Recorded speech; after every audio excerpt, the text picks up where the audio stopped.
It's been weeks since Dwyer or Michael have been seen. The situation has become quite grim in the police station. Another attack by the large creatures has left the number of survivors at 3. Jerry, Bill, and Arthur. Most of the food and supplies have been destroyed in fire. Ammunition and morale are low. The 3 men sit in silence until Arthur speaks. Well, are we just gonna wait here to die? Or would one of you gentlemen like to figure something out with me? We have a day or 2 of food, shit for bullets, and we're pretty fucked up in case you haven't noticed. Unless your plan involves some kind of magic, I think we wait here to die. That's the first thing you've said in hours. And already I wish you'd shut up. Staying here is waiting to die. Each attack we've lost more people. I'd be lying if I said I wasn't afraid. But I don't want to die here. Shit, I don't want to die at all. And just where the fuck do you think we're gonna go? You know what's out there? I've been hearing some really fucked up sounds out there, and I have no desire to see them up close. I'm kinda with Arthur.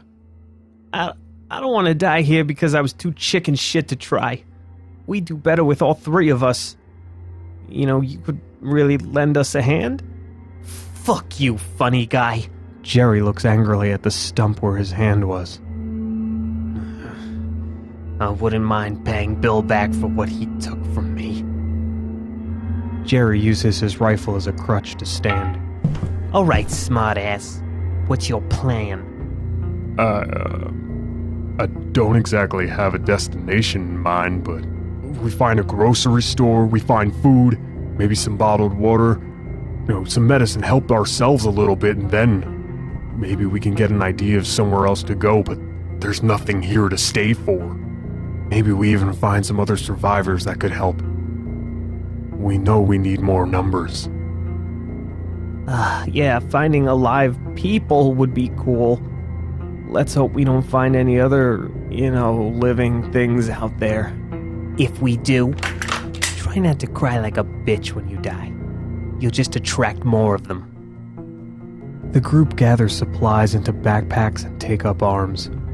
They reluctantly funnel into the hallway with Bill in the lead, then Arthur and Jerry bringing up the back. At the top of the stairs, Bill pauses and looks at the barricaded door.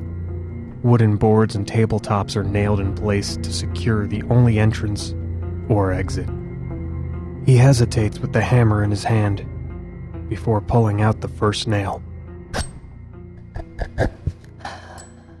I really hope we're doing the right thing here. Okay. Nice and easy, everyone. They walk out into what was the first floor of the police station. Fire and chaos have demolished it. The roof is gone, and the bright red sun paints the world an eerie crimson. Nothing but rubble and ash remain of the police station. Well, that explains why they all knew to come down there. There's nothing else around here. I can see a standing building down the street. Then that's where we go. Keep an eye out. The last thing we need is for something to see us first. The 3 men step out of the ruins and onto dead grass. Hey, the grass, the trees. Look, everything's dead. From the fire?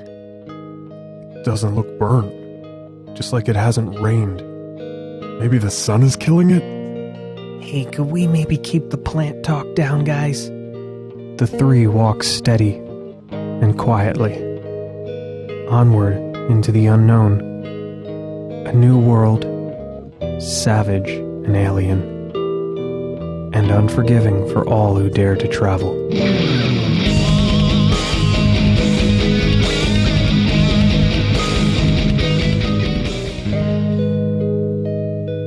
Arthur, Bill, and Jerry walk down to Main Street. Their goal was the buildings they could see from the police station. Now that they're closer, they make out a drugstore, coffee shop, and barber shop. The cafe and haircut area are badly fire damaged. The bricks are blackened with smoke, and the inside seemed to have been ravaged by flame. The drugstore, however, is virtually untouched. Oh, damn it. I was hoping to get a trim while we were here. Bill fakes a smile, but can't hide how uncomfortable he is outside in the open. Let's hope there's food and medicine left. Come on, let's get inside. Bill nods his head towards the door and raises his handgun. Arthur opens the door a crack and looks in. It's a mess. I don't know if it's empty or not. Only one way to find out. Jerry pushes past Arthur and swings open the door.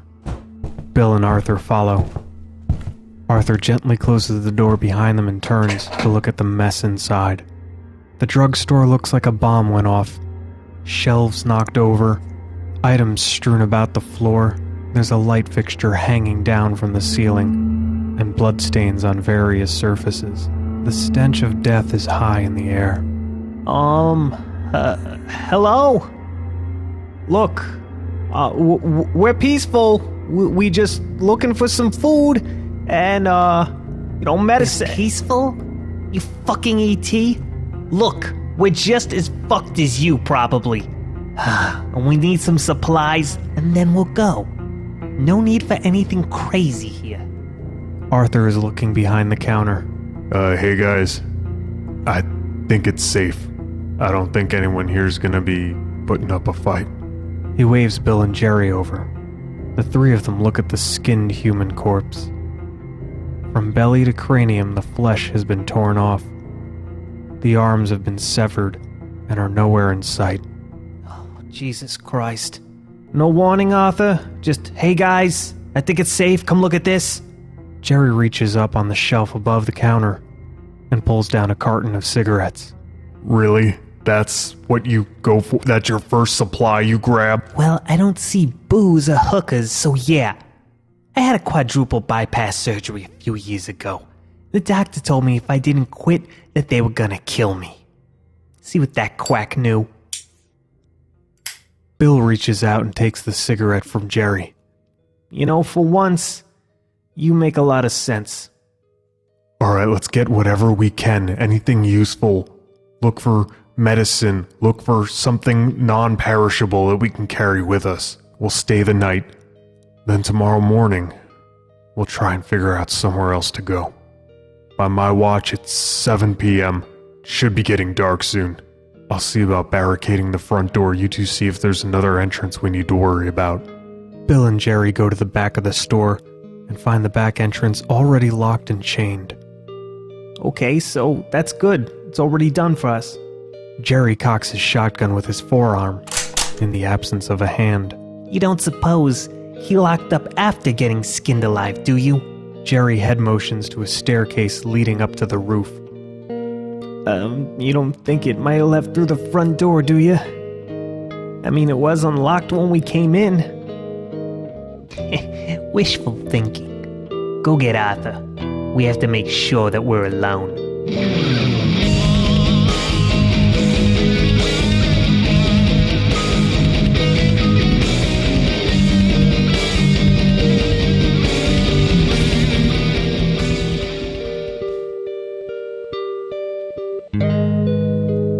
Bill goes to the front of the store to get Arthur. Hey, are you almost done with that front door? Yeah, I'm done. I found these long shank locks and key over by the small tool section. Arthur secures the front door with a third lock. We'll at least hear it if something's trying to get in. Before they get the door down, that is. We need to check the upstairs. The upstairs? Did you guys hear something? No, well, the back door is chained and locked, so whatever did that to the body over there could still be up there. Arthur goes over and picks his rifle off the counter. Bill and him meet Jerry at the stairwell in the back. I haven't heard any movement. Let's hope we go up and it's just the three of us. Is the front door good? As good as it's gonna get. Your fucking confidence inspires me. Come on. Jerry leads the party up the steps. Jerry gets to the door and rests the shotgun on his arm, while he uses his only hand to turn the handle. Jerry peeks out the door. Jerry looks out the door wide-eyed and mouth agape. He slowly closes the door and motions for the guys to go down the stairs. Once they get to the bottom, Bill breaks the tension. So you gonna tell us, why we should be shitting our pants? It's like a movie scene, something straight from a horror flick. Jerry wipes sweat from his face. There's like these big piles of skin and hair. I'm guessing that's where our silent friends over there went. He motions to the body behind the counter. And that's not all. There's something, looked like a teepee made out of arms and legs. Maybe 3 feet high. Fucking bloody mess. There was something laying in it. I don't know what it was. It was really pale. It was definitely breathing. We can't stay here. Where'd your balls go, Jerry? If you saw what I just saw, you'd want to get the fuck out of here too. I agree. Let's get the fuck out. No. We have to kill it. It's going to be dark soon. We can't go now. Besides, we have the advantage. We know exactly where it is, and it has no idea that we're here. It's not alone. You said just the one. Wait, there's more? There was a much larger pile. Like human parts and hair. It's empty now. I don't think we should find out what stays there. Where do you want to go? We have 2 locked doors already. Let's just kill it and lock the top. We'll be safe here. Before we risk trying to find another place. A large body just landed on the roof. And all at once, the air has left the group's lungs. No more arguing. No more discussion. Just honest, pure dread.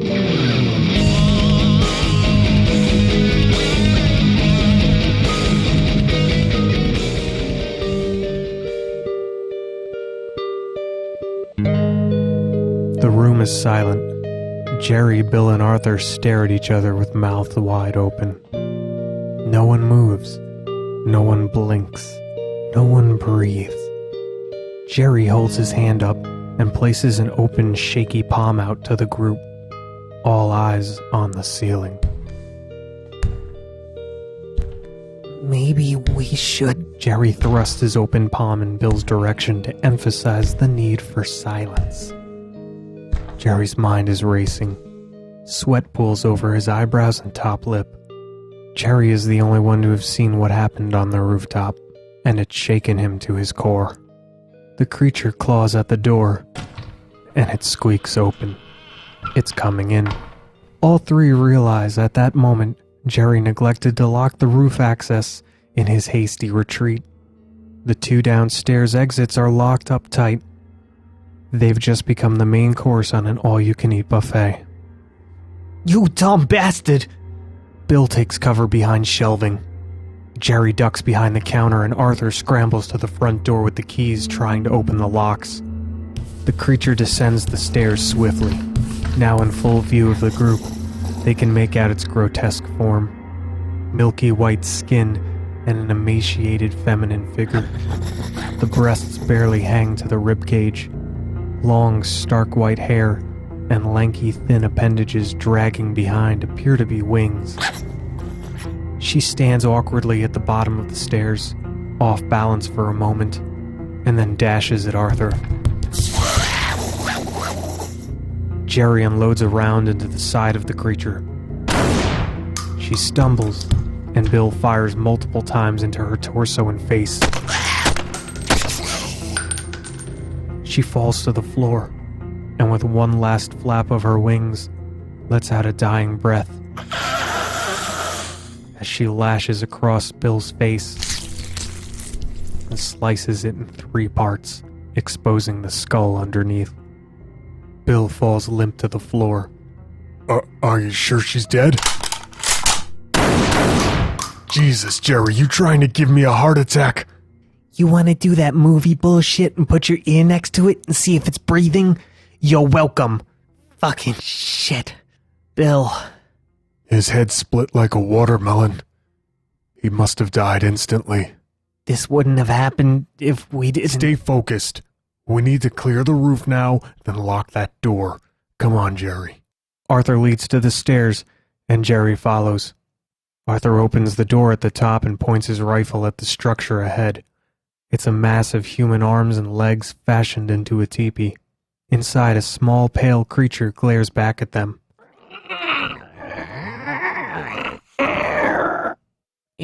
It's a baby. I don't want to meet the daddy. First thing tomorrow, we leave. The two men look around the rooftop, surrounded by horrific gore under the red glow of the sun.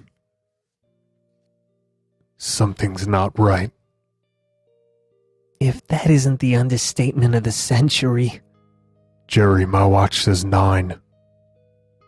The sun hasn't moved. It's still bright red daylight. It's just one thing after another with this shit. They go back inside, lock the roof access door, and stuff the creature and Bill's body in the closet. It looks like time of day isn't gonna matter. Let's rest for a moment. And I think I have a destination for us. What's the place? I work for the utilities company in water production. Those places can withstand hurricanes. I mean, we would have a secure building with cots, MRE meals and water, medical supplies too. Why didn't you mention this shit before? Well, there's kind of a problem with it. It's miles from here and we don't have a car.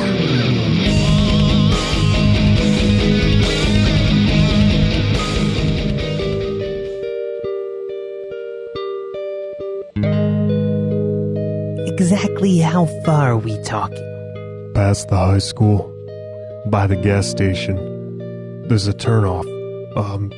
The road looks like it goes into the woods. It was designed that way. Unless you know it's back there, you can't see it from the street. The thick forest around it hides all the buildings. That's good. That could work for us too. Less people would be trying to hide there. But how do we get all the way over there unseen? Let's go back to the roof and see if we can spot a closer place. We can try doing it in smaller bursts. That's it? You want to run from spot to spot? Do you have a better idea? I'm all ears. How about a show of hands to vote? Just go. The two go up the stairs. I can't wait to use you as a fucking human shield. Shh. We don't want to get spotted before we even have a destination. Arthur looks around, trying to get his bearings. The landscape has changed so much, it takes him a minute. Okay. This will have to do. Look, do you see that? The junkyard? Yeah. That's too far. You want us to be in the open that long? No. What we'll do is we'll cut through the trees, stay off the roads, and go around. It'll take us a little bit longer, but we should be out of all that confusion down there. The two men look ahead. In the distance, they see numerous horrors, large hulking beasts, and endless smaller ones.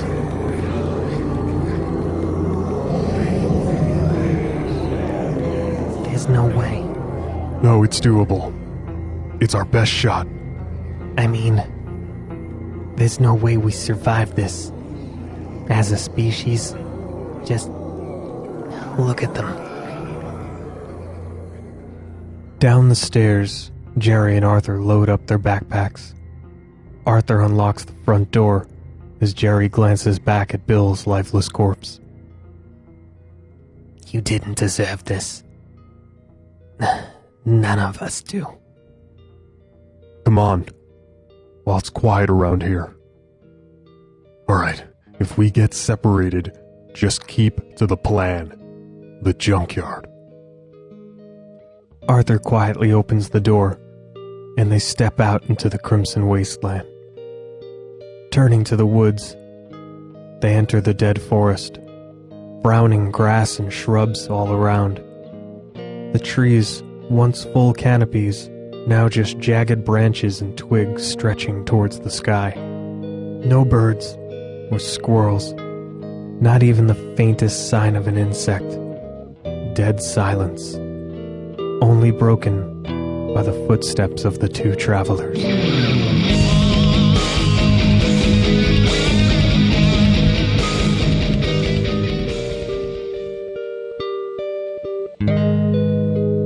Brave is the man who walks the unbeaten path, for the reward will outweigh the trials. But foolish is the man who takes this road ill prepared. Jerry, there, do you see it? What is that? They have stumbled on a unique scene. A graveyard, but not of human remains. Beastly horrors lay dead in rows, some dismembered, others burnt to ash, and the largest of them impaled through the back of the skull on a broken tree. What could have done this? Since when do they kill each other? This wasn't much of a fight. I don't see any damage elsewhere. And this thing on the tree, it's almost like a warning. All the more reason. Let's get out of here. The junkyard isn't far. Come on. Through the dead forest, until they see beyond the trees, the junkyard. As luck would have it, all the gates are closed and locked. Oh, right. Razor wire. Of course.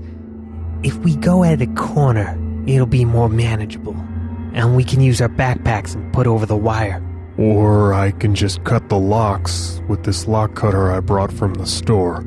Yeah, that sounds better. Arthur cuts the two padlocks off, then once inside, he attaches two of his own. We'll take these with us on our way out. We never know when we'll need them. Jerry nods, and the two walk into the junkyard. Rows of scrap cars and parts shield them from being seen by anything outside the fence. Is it just me? Or are you waiting for someone to yell, "Chopper, sick balls"? They come up to the building in the center of the junkyard. Outside the entrance is a dismembered creature. Jerry and Arthur ready their weapons and approach. The front door is open. Inside, a man with his back turned to them crouches over something. He is focused and doesn't notice the approaching men with guns. Hey, buddy. Are you alright? The man spins around and drops the body he was working on, a knife sticking out of the eye cavity of the dropped human body. Look, we don't mean any harm. This isn't right. Look at his arms. The man stands up, over 6 feet. He is missing an eye. His right arm is darker skinned than the rest of his body, and the left arm appears to be more beastly than human. He speaks. Leave here now. Who are you? What are you? You have nothing that I want. Leave. He's letting us go. That's, I think we get out of here, right? Wait. He might be able to help us. Did you kill that monster? The man turns back to the body and finishes cutting out the eye. He places it in a bag and puts the bag over his shoulder. He turns to Jerry and Arthur. I could always use some spare parts.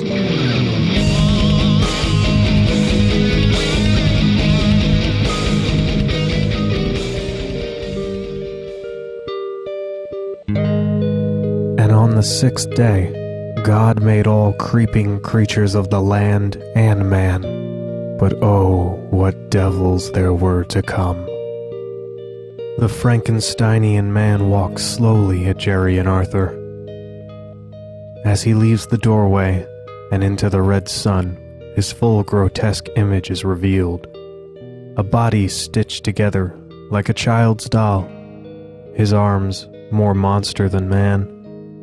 Long black hair hangs past his shoulders, and on one side it is shaved, showing a number 6 stitched into his temple. I see someone's already took your hand. How is the other? That's enough of this shit. Jerry fires into the monster's torso. There's no reaction. He doesn't even slow his pace. Arthur fires at his legs. He won't listen. We gotta go. Oh, now we do, huh? You think? They both run to the other side of the junkyard. Okay, plan's a little fucked. We have to get to the water plant, through the woods. We could try to lose him on the way. Do you know how to get there through the woods? No, but if we stay close enough to the street, we can keep an eye on the road and still have somewhere to hide. Whatever, just, we get out of here now. There has to be another entrance this way. The two easily outrun the slow, stalking monster. On the opposite side from where they came in, they find another locked gate. It's behind a stacked row of crushed vehicles. I'm guessing they don't use this much. The two men climb over the cars, and Arthur pulls out the bolt cutters to cut off the lock. They rush out and close the gate. Told you these would come in handy. Arthur locks the gate behind him. They both sigh in relief. The monster's only now climbing over the cars, then stares at the locked gate and glares at the two men. Too slow, Jason. We got your ass locked in now. The monster speaks. And where do you think it is you are going? What could you hope to find in this dead world? Never mind. What are you? Why are you killing people? Who cares? Let's leave. I am one of 6. Wait, what did you say? I am told that I am broken. The first 2 died. Then the third was a crippled mute. 4 was a pet. 5 is weak and driven by emotion. I was told that I am broken, but I've seen how to fix myself. Soon I will be unbroken. That's all very nice, but we don't give a fuck. Jerry shoots number 6 in the head and takes out an eye. Come on, let's go. Jerry and Arthur take off into the woods again, as number 6 opens his bag and holds out an eye. I must make myself unbroken.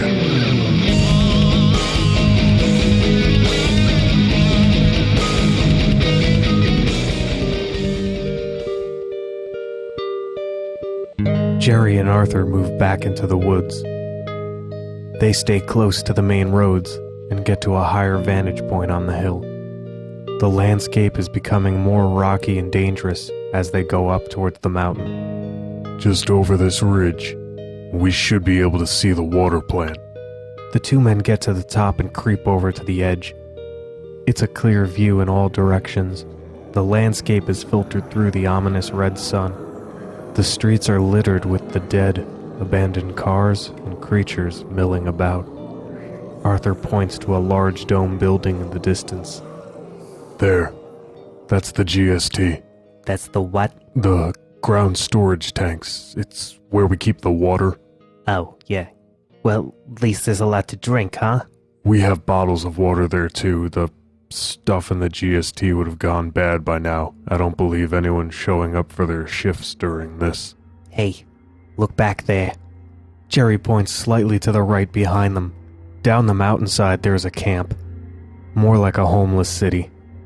Crudely made structures and a fire pit.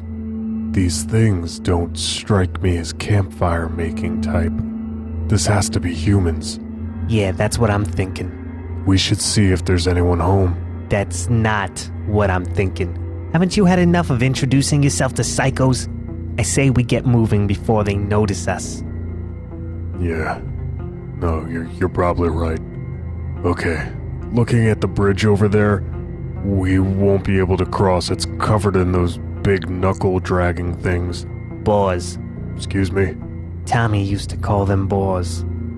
Yeah, well, there's like 5 of them on the bridge, so that's a no. Going all the way around is going to take a bit longer. And there's nothing around, just more woods. I think that's the way to go. Look out there.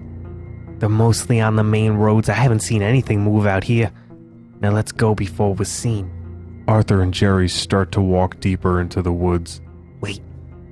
Listen. Hide. They duck behind a large fallen tree and watch as a group of people walk to the homeless camp. A large man, 3 women, and 2 children. The man is carrying an axe and has a shotgun slung over his shoulder. The women have baskets they are carrying, and one child clutches a small teddy bear with no arms or legs. The group enters the camp without noticing Jerry and Arthur in hiding. They're just trying to survive. They're normal people. We might be able to help them. They're baggage. You want to go play housewife? Fine. I'm leaving. Jerry gets up and walks deeper into the woods. Arthur hesitates and looks at the camp, Damn it. then takes off after Jerry.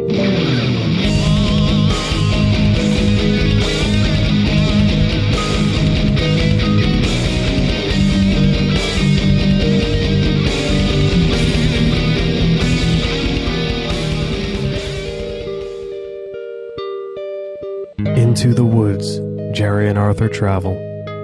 The town and streets visible off in the distance. Arthur's feeling guilty about leaving the camp of people alone. I mean, they seem to be taking care of themselves. They had shelters, sorta. Maybe they were gathering food.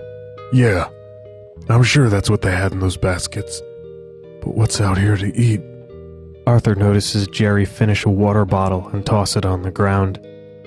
What are they doing about water? They only have one gun. And there's kids. Young kids. The image of the little boy holding the amputee bear sticks out in his mind. What's that? They raise their weapons and get low to the ground. They're close enough to the town that a gunshot may alert the creatures below. Then Jerry lets out a sigh of relief. Oh, it's a fucking dog. A white and brindle greyhound approaches. Jerry kneels down and extends his hand. Come here, boy. Oh, you must be scared shitless. The dog is dirty and keeps its distance. Jerry pulls out a Slim Jim and unwraps it. Here you go. That's right. You're a good boy, ain't you?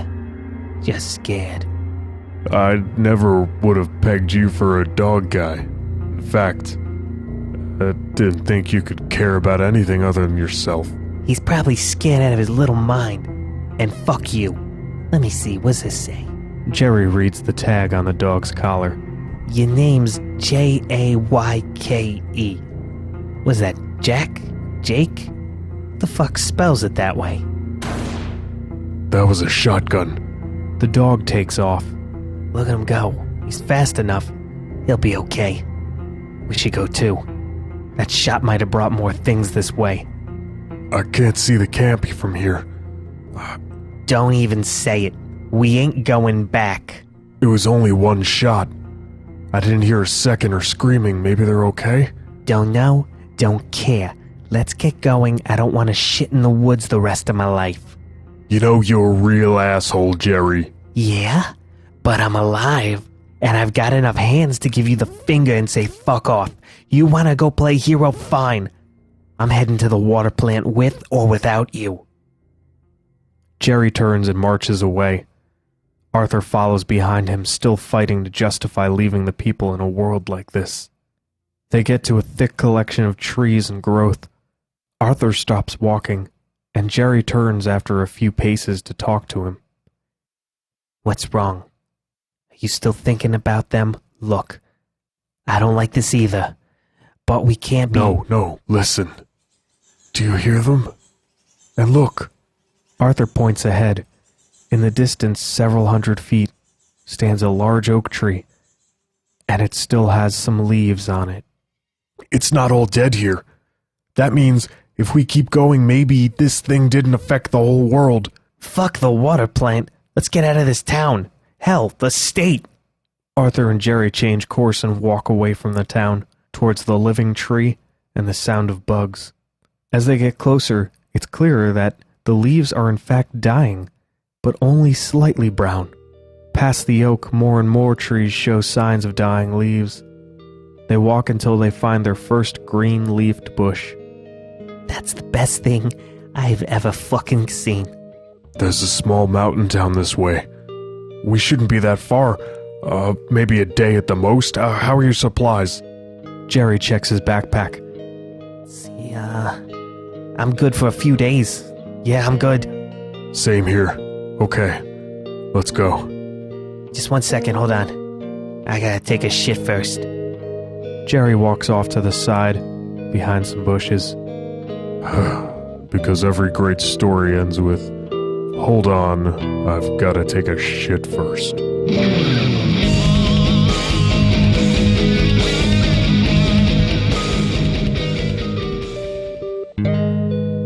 Jerry comes back from behind the bushes, ready to travel. I used the rest of my toilet paper. Good thing we found trees with leaves, huh? Ugh. Try not to shake anyone's hand when we get there. At least so you can clean up. Hey, shitting ain't easy with one hand, bitch. I think that's my new favorite quote. They laugh and tell some lighthearted stories about before all this happened. Jerry remembers Bill and Thomas. Arthur talks about his job. Then Jerry gets serious. You really think this place isn't gonna be another graveyard just because we hear bugs and see plants? I mean, the sun's still an unmoving red ball above us. All we can do is hope and keep moving. If it's a war zone, then it's a war zone. The two are deep in the mountains now. Rocky terrain, wild growth, and now birds are visible in the distance. Jerry and Arthur walk several miles until they find that the monsters can no longer be heard. Only birds, green, lush forest, and the occasional rabbit or mouse. I see a building up ahead. Looks like it's got a lookout post too. Probably forest rangers. Hopefully no one's home. My feet are killing me. And I'm not feeling so well. Jerry looks feverish, and his face is flushed with sweat. The bandage on his hand is wet and bloody. You're not looking so good. We need to get some more bandages. Maybe they have medicine to take down your fever. Yeah, sounds good to me. Just keep an eye out. I'm in no condition for an ambush. They get to the post. The door is ajar. No one's home. It's an old wooden cabin with a metal watchtower that has an enclosed viewing deck. Arthur reads the sign. Fort Arrowlock. Station number 159. They enter the building. It's sparsely decorated with one desk, a radio with 2 microphones. One mic was broken by a fallen bald eagle statue, and in the corner, a first aid kit. Arthur opens up the first aid kit. Oh, good. They have plenty of medicine, gauze, and medical tape. So either it hasn't been here yet, or they left in a hurry. I'm a little short-handed. Would you help me out? Jerry slowly waves his bandaged wrist at Arthur. You know, you're almost pleasant when you're sick and injured. You're now promoted to my wet nurse. I'm feeling generous with titles right now. Oh yeah. And what does that make you? I'm the fearless leader, of course. Hey, you know, I've been thinking, when this is all said and over, if I get a metal hand, that'd be pretty badass, right? Till you crush your dick in your hand. They both laugh. Yeah, I'll be like fucking Dr. Claw. Badass. For the first time in a while, they talk like normal people, Not survivors, not prey, but like friends.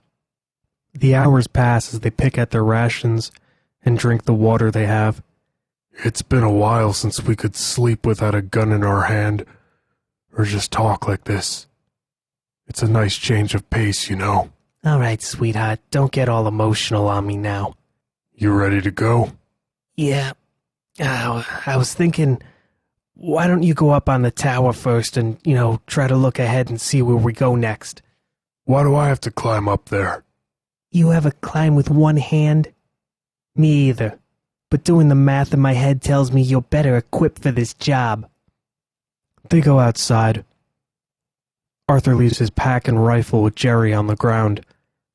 I'll just keep my handgun in case someone's hiding up there. They would have come out by now. We haven't been talking quietly, you know. Arthur ascends the steel ladder to the top of the tower. The sturdy structure stands around 50 feet tall. Arthur gets to the top winded and rests on the top rung before pulling himself up. Once at the top, he's facing the back of the lookout tower. Arthur walks around to go inside. Once in the doorway, he can smell the stench of decay.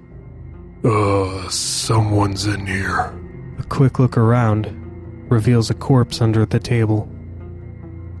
A man is wearing a forest ranger's uniform.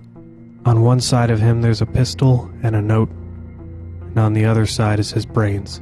Oh, God. Arthur reads the note. They won't let me leave. If you're reading this, get away from here. Head to Bloomington. Bloomington? That's where we just came from. Arthur runs to the side of the lookout tower. Jerry, we gotta go. It's already been here. What are you talking about? Climb! You have to climb! God damn it. Jerry drops his bag and slings both his shotgun and Arthur's rifle over his shoulders. Then hand over nub struggles to climb the ladder. Hurry! I can see them! I'm fucking trying. The pain is excruciating. Each time Jerry puts pressure on his bad arm, his body winces in pain. He's only 6 feet off the ground when he can see the boars through the trees. Arthur shoots his handgun at them. Jerry struggles to climb. The boar leaps into the air a good 5 feet and paws Jerry off the ladder. The impact shakes the structure, and Arthur holds on to the side rails so not to fall off. Jerry tries to swing his shotgun around, but the strap of the two guns have become tangled. One boar effortlessly tosses Jerry onto his back and frees the shotgun. Jerry single-handedly cocks it and blows the boar's head off. The second boar grabs Jerry from behind, holds him up, and sinks its jaws into the back of his skull. Jerry screams. No! Ah! No! Jerry! Jerry bites down on the barrel of his shotgun. Eat this, you motherfucker! And blows both of their heads off.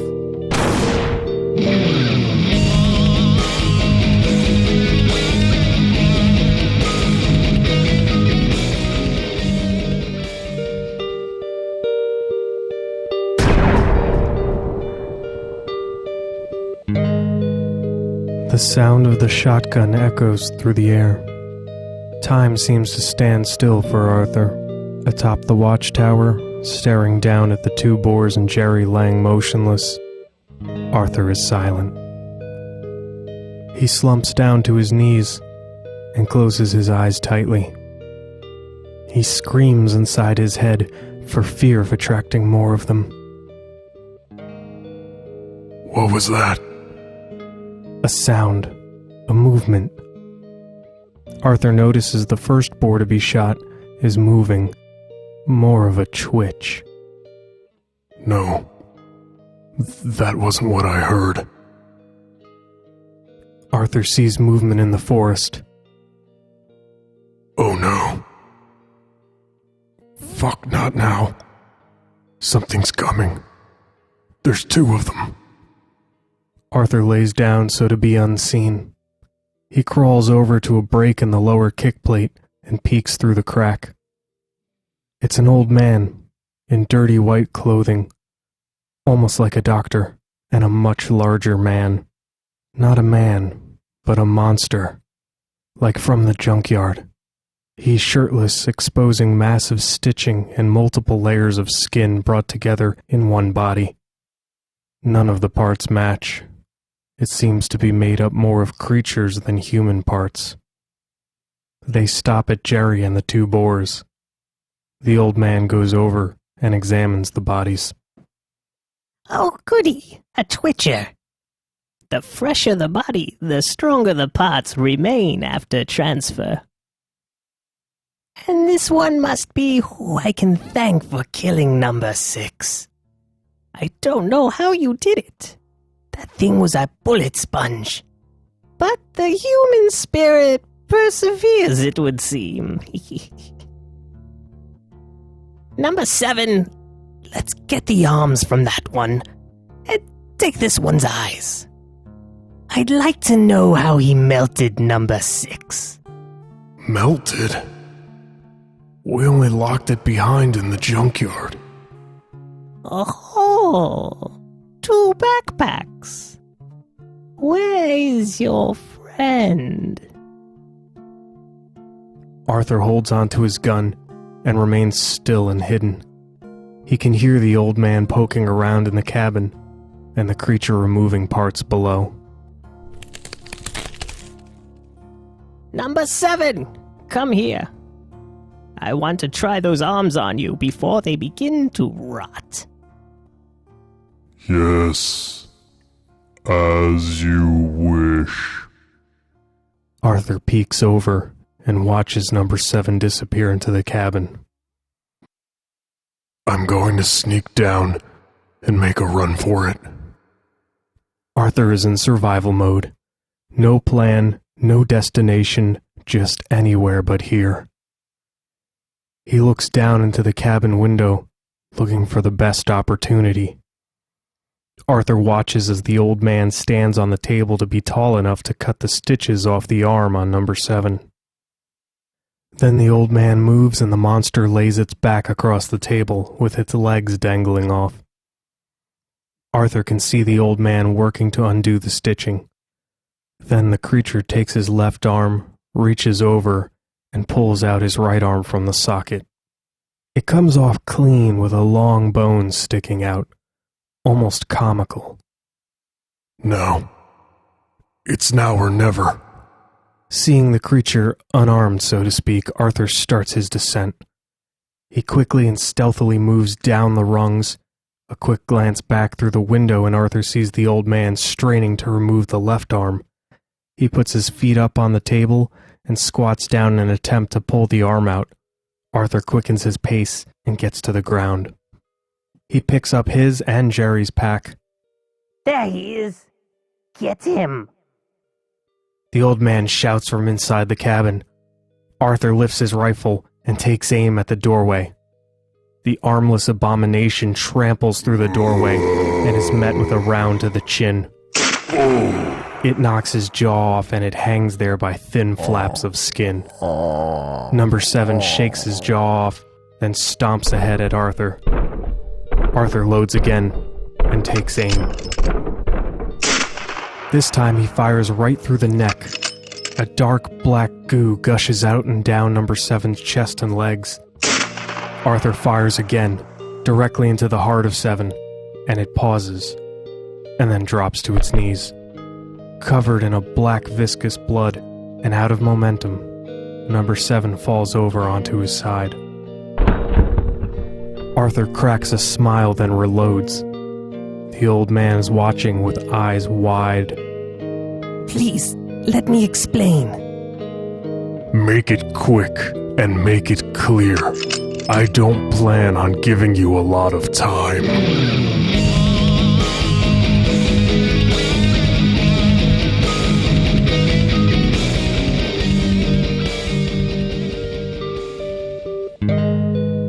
Arthur stares down the muzzle at the old man.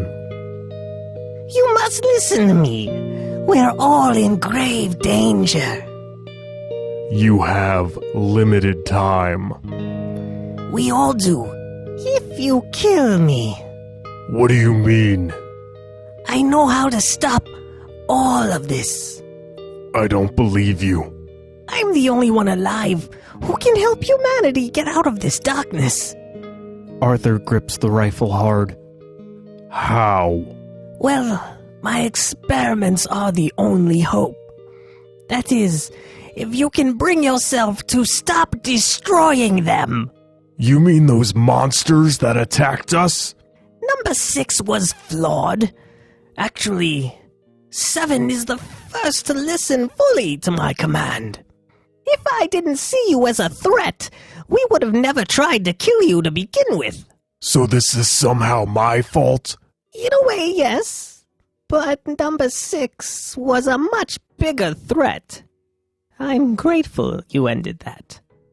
Arthur makes no mention of not actually killing the monster in the junkyard. He instead looks over at number 7 as it struggles to get to its knees. Arthur raises his rifle to the monster. Save yourself the bullet. He will eventually die now anyway. How can you be so sure? You've damaged the heart. It's what makes this work. Without an intact one, the body cannot function. Unless you let me use your friends. You're not cutting up Jerry. Can't you use the boars? Is that what you call them? No, their hearts don't work like ours. See, I take their blood and infect the subject. Our hearts pump it throughout the body and infect everything until the heart itself becomes so corrupt it makes the tainted blood. At that point, my experiments are stronger than any demon. Did you say demon?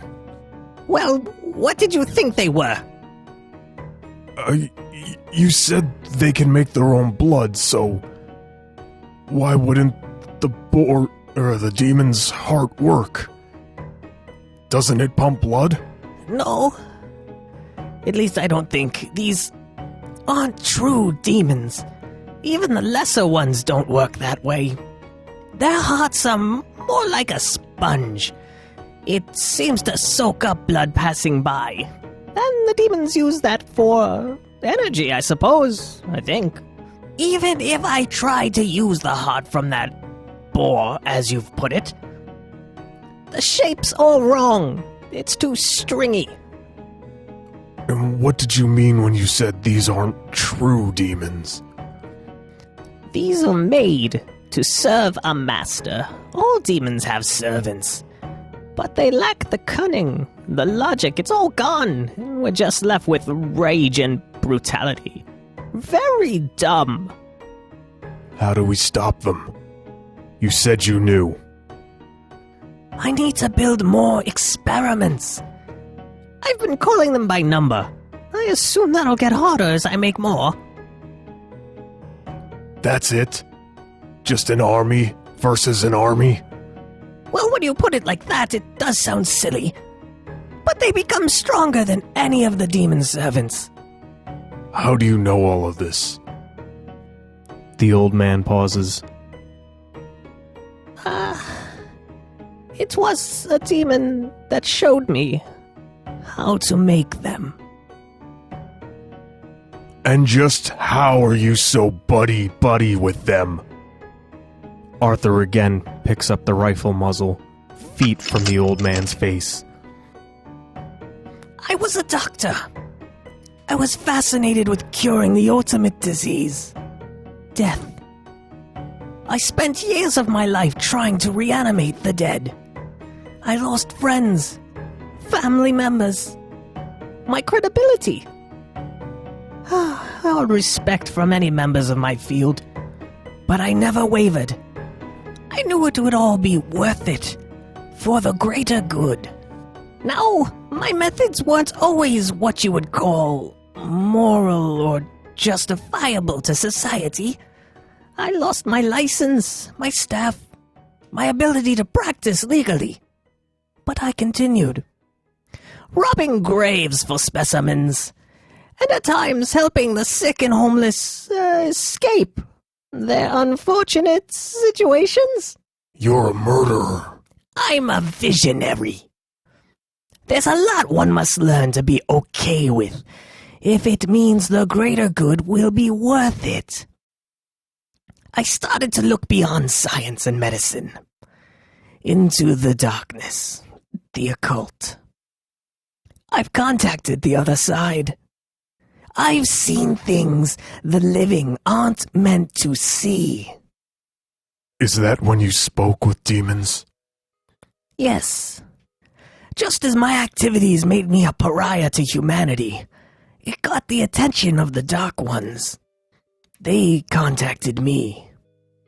She said they could help me. Give me the power to create. If I created for them.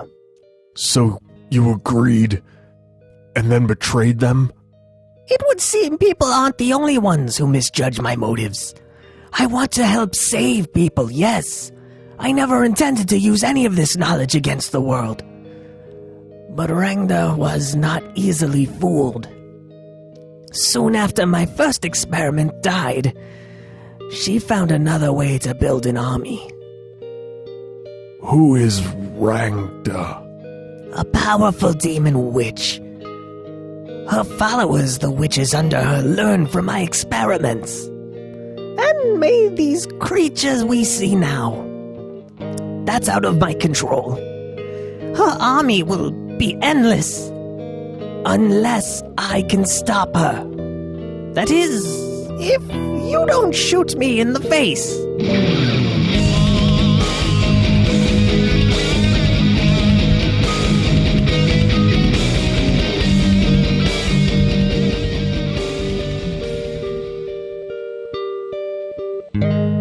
Arthur weighs the gravity of the situation.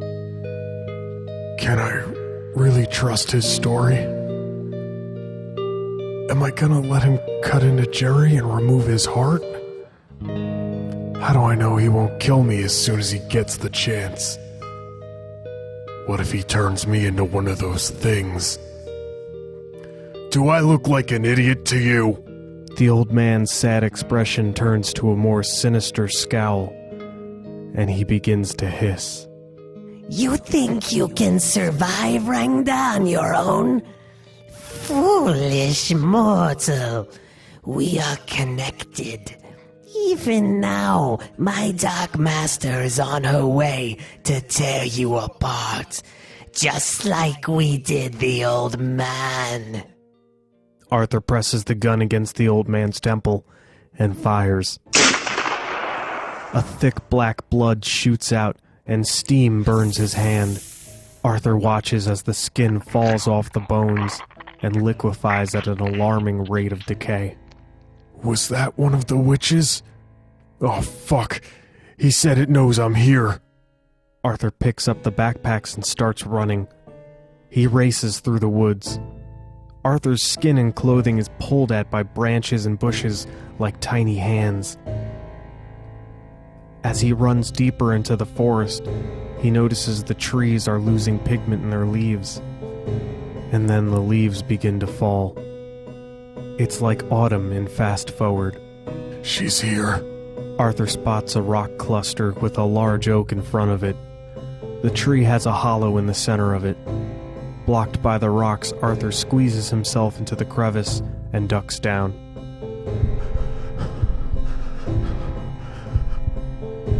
All around him, leaves are falling in a beautiful display of orange, red, and brown.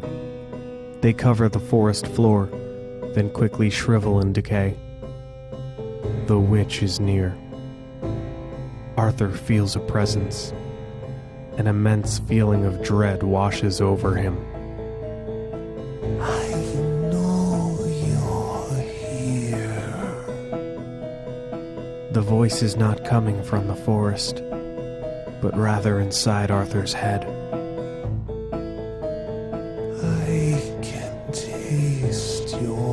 fear. Arthur doesn't reach for his gun. He doesn't move. He doesn't breathe. He can feel a change in the atmosphere. It's warmer, but at the same time his body is chilled. The hair on his arm and neck stands straight up. Arthur's vision begins to blur, like the world is slowing down around him. He's completely hidden behind the rocks and inside the tree hollow, but he can't help but feel there are eyes on him. He dare not look for fear of seeing the demon's face. You only prolong your suffering. I will bring you torment everlasting. Arthur can feel the dark red light reaching out at him.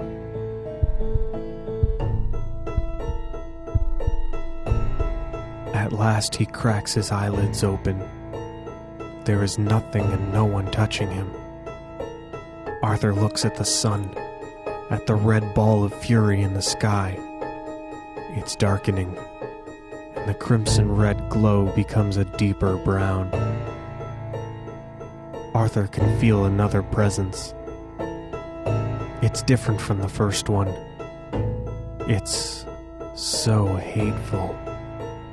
I will flay your flesh from bone. You deceiver. You're not one of us.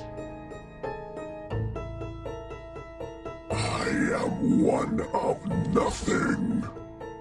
Arthur hears the two engage outside from the tree. He slumps to his knees and holds his hands over his ears to stop the screeching howls from damaging them.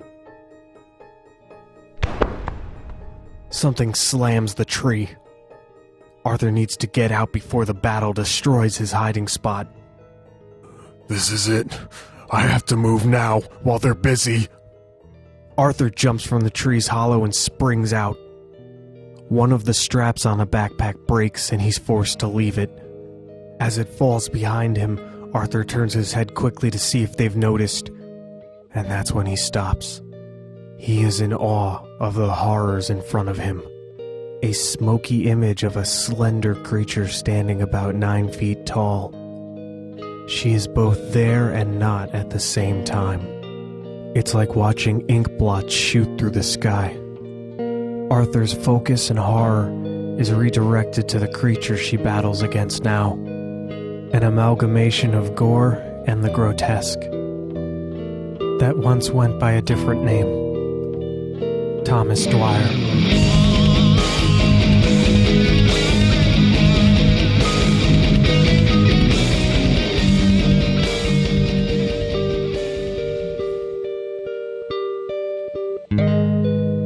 Rangda and Thomas meet in the most spectacular battle Arthur has ever seen.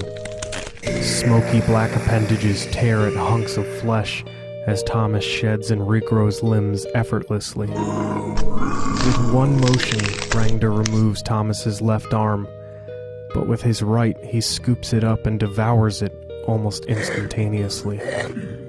A new arm violently shoots out of the bloody socket with loose excess skin hanging over. I am forever. Thomas is a bloated sack of gore with an endless appetite. He's scooping up handfuls of dirt, sticks, and leaves and consuming them like breathing. He is ravenous. He is gluttony. He is hunger. Try as he might, he cannot eat the smoky tendrils of the witch Rangda, and her magic seems to be more than a formidable obstacle for him. Arthur shakes his head and starts running the opposite direction. He can hear the creatures getting further away with their struggle with each step he takes. Arthur runs past the ranger's post and Jerry's body. It's starting to set in exactly how alone he is again.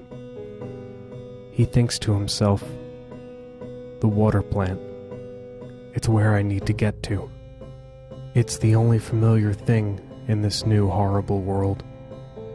Past the ranger station, back over the side of the mountain, Arthur runs. As he passes by the camp in the forest, someone shouts at him. A man draws down on Arthur and yells, Hold it right there! Who are you? What do you want? Arthur doesn't even slow down. He runs past him and barely gets out. Run! Arthur doesn't look back to see or hear the response. He doesn't stop for anything. Once he gets over the top of the mountain, he finally rests. His legs give out and Arthur collapses to his knees, gasping for air. The bridge that was covered with boars before is now clear. Arthur notices that some of the plant life has started to grow leaves again. Rangda must be far enough away that her corruption is leaving this place. Arthur steals a few more deep breaths before heading to the bridge. The water plant is less than a few miles from him now. He hasn't seen any creatures in a while either. The sun has returned to its former blood-red state. I wonder if that means the fight is over. Does that mean she won? There is no feeling of safety. Even without sightings of the evil, its mark is left everywhere. Bodies lay about the streets, and grim totems made of corpses stand as a constant reminder. This was a cleansing of humanity. Arthur gets to the bridge. It's an older bridge, stone and wood, with one lane for traffic. A shallow creek runs underneath, and Arthur decides to walk through the creek at its shallowest point, so he won't stick out on the bridge. Arthur removes his socks and shoes, then rolls up his pants. The water is just under his knees and very cold. On the other side, he dries his feet and puts back on his socks and shoes. Almost there. I just want a hot meal and a shower. Arthur's simple request for an MRE and a shower isn't far off now. He gets to the entrance of the water plant. It's a small road hidden from the street by tall trees. Arthur gets to the security gate. It's damaged and left wide open. Shit. Someone or something's been in here. Or still may be. Damn it. 2 shots left. Arthur checks his pockets and finds another clip. Oh, good. I'm not totally fucked then. I need to start making these count. Arthur walks in through the broken gate and down the long winding road till he sees the water plant. There are 2 cars on the property and a small fire back in the distance. He can hear gunfire. What did I walk into?